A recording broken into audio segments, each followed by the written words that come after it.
La Confederazione Nazionale delle Piccole e Medie Imprese del Veneto chiede a gran forza l'autonomia della nostra regione per avere, dice, più risorse e poterle così gestire direttamente in loco e alleggerire anche la parte burocratica delle imprese con la famosa banda larga, da cui siamo ancora molto lontani. La richiesta al governo centrale con una videoconferenza stampa congiunta con le consorelle dell'Emilia Romagna e della Lombardia, regioni che con il loro PIL rappresentano il motore trainante d'Italia. Credo sia un momento importante per il Veneto, proprio per fare quel salto di qualità che ci serve, ma ci serve proprio perché abbiamo bisogno di più investimenti, abbiamo bisogno che ci sia la regione che sostiene lo sviluppo economico, che sostiene le imprese, le piccole imprese, che sostenga il sviluppo anche di infrastrutture che servono al nostro paese.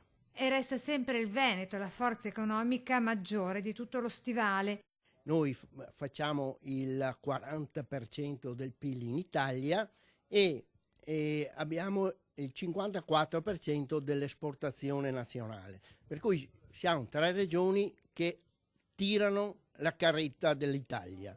Allora, su questo credo sia importante che il nostro governo abbia un occhio di attenzione. Nella manifattura siamo forti e la piccola impresa credo che ha sviluppato anche nel periodo di crisi quelle sinergie per poter essere sempre all'altezza del prodotto nuovo e del prodotto all'avanguardia. La qualità dei nostri prodotti sono importanti, ma oltre a questo credo che nel Veneto dobbiamo sviluppare quello che abbiamo e che sviluppiamo poco, che è il turismo. Il turismo nel territorio è una cosa importante. Ed è subito polemica con le regioni del sud, Campania in testa, i timori sono quelli noti. È incapibile che pensano che avendo l'autonomia queste tre regioni portano via risorse a loro.